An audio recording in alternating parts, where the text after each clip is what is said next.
So for a while, Pauper was my favorite format in Magic, and it was so much my favorite format in Magic that I actually foiled out my favorite deck. These are all these cards are all foil, and this is something I accomplished a few years ago. And yeah, I thought I'd show it to you. This is one of my bigger projects before I stopped collecting cards altogether, and this is a Pauper Zombies deck that I took to a local tournament, and I ended up doing really well. In fact, I think it came in first. I think I swept the tournament with this, and that's just because it was somewhat unexpected for what it is. I wouldn't call the deck like super good, but it is just punishingly fast, and it while it is a creature deck, it doesn't rely on creatures specifically to kill you just with their power. So I'll go through it and we will talk about my Pauper Zombies deck. I first got the idea from a contributor to Magic Gathering Strat named Master Greystone. A while ago, uh, he showed a Pauper Zombies deck he was using on MTGO, and it gave me a really great idea. And it's been updated since its first iteration, but this is pretty much where it stops. This is sort of a time capsule of, I want to say, like, man, 2017, 2016, one of those. So let's go through it. I have four Shambling Goblins, which are one drop one ones. When it dies, target creature an opponent controls gets -1/-1 to the end of the turn. It was Fetid Goblin, but this one targets specifically opponents so that I don't have to target myself. So that's nice. Excuse me. We have four Festering Mummy, which is a one drop 1/1 zombie. When it dies, put a -1/-1 counter on target creature. These eight creatures right here are actually very complicated targets to swing into, especially if you've got 2/2s, because they can deal their damage and then they'll take -1/-1 to the end of the turn. So it can trade with 2/2s. So that's those are nice, especially if people they're not paying attention or they don't expect it. That can kill some nice stuff. We got four Maggot Carrier. It's a one drop 1/1. When Maggot Carrier comes into the battlefield, comes into play, each player loses one life. So right from the get go, we're already attacking their life. Next, we have four Carnophage. It's a one drop 2/2. At the beginning of my upkeep, I can tap him. I have to tap him unless I pay one life. So he's fast, but for a price. Then we have four Shepherd of Rot. It's a two drop 1/1. I tap him, and each player loses one life for each zombie in play. But you're noticing kind of a theme. I lose life, I lose life, I lose life, and especially even with the next card, I lose life.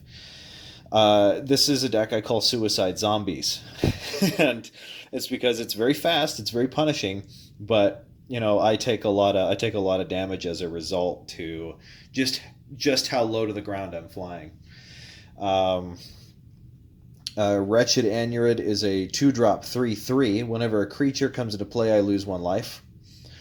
Uh, and then we have Jump Home Polluter, which is something I never cast for its mana cost. Instead, I cycle it.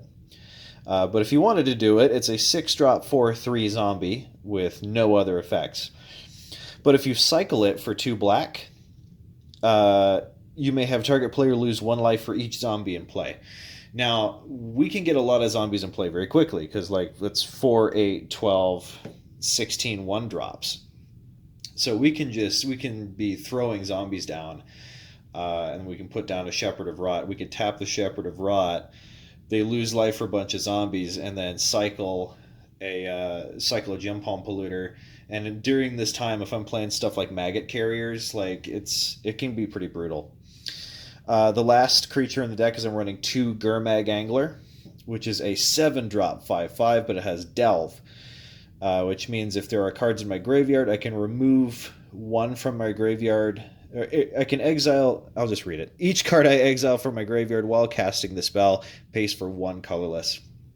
So I've cast Gurmag Angler for 3, 2, and even 1. And he's sort of a late game drop. He'll swing in there and he'll start finishing the game off. So for spells, we're running 4 Dark Ritual. We're running 4 Dark Ritual for gas, so that's I can easily just go Dark Ritual, Goblin Mummy Carrier. I've done stuff like that before, um, and that's a pretty spectacular first turn. And then we have 3 Ghoul Caller's Chant. Ghoul Caller's Chant is a 1 black sorcery. I can return 2 target from my grave. I can return a target creature from my graveyard to my hand, or return 2 target zombie creatures from my graveyard to my hand. This goes really well with the with another removal spell I'm using. We're running 2 Echoing Decay. This is like somebody's playing tokens. I hit one of the tokens, and then they all pretty much die. It's 1 and a black for this instant. Target creature and all other creatures with the same name as that creature get -2/-2 to the end of the turn. Very good against goblins, who will probably outpower us over time. So Echoing Decay is just a good thing to throw in there. We have 3 Geth's Verdict. Target player sacrifices a creature and loses a life. The life loss part is pretty hefty considering everything else. I've actually killed somebody with that. That's funny. The game was at sort of a stalemate. I ended up Geth's Verdicting not to kill a creature, just to make him lose a life. And then we have 4 Nameless Inversion. It's 1 and a black for an instant. It's a tribal instant shapeshifter, and this is what makes it very interesting. This card is every creature type at all times. Target creature gets +3/-3 and loses all creature types to the end of the turn. So the interesting thing about Nameless Inversion is that I can actually get it back with Ghoul Caller's Chant, because it's every creature type. So if I want a removal spell back, I can actually chant the Nameless Inversion back to my hand. Nameless Inversion is kind of flexible in this deck. It's mainly used to kill stuff with 3 toughness or less, but it can also power up. It can also power up Gurmag Angler. It can make it instead of a 5/5, it'll be like an 8/2. So that's a it's a very unexpected pump spell to throw in there on a Gurmag Angler. Beyond that, we're just running 16 Swamps. As you can see, not very heavy mana costs in the deck if you're playing it right. And it'll play pretty well. Although sometimes mana is an issue, sometimes it's not. Or most of the time it isn't, just because everything's so cheap to cast. So this is Suicide Zombies. If you can't tell by now, black is my favorite color to play. I've always been kind of a fan of like zombies and vampires and like gothic horror and stuff like that. So I will almost always play black. Maybe I'll show you guys my theme deck in a while. But anyway, thank you for watching. I just wanted to get a couple more of my decks up on the channel. So I'll see you in the next whatever I do.